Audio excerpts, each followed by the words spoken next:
શું બનાવે છે બેટા? રોટલી. કોની માટે બનાવે? દાદા માટે. દાદા માટે બનાવે છે. શું બનાવે છે?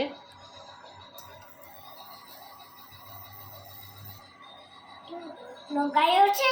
શું લગાયો? લોટ લગાયો.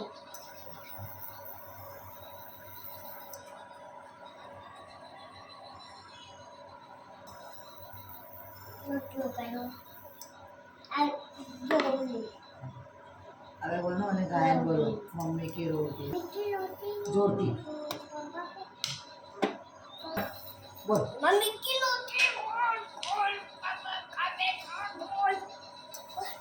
दादा दादा ना बोल बोल दादी के बिंदिया बोल बोल मम्मी के लाते और मतो तोल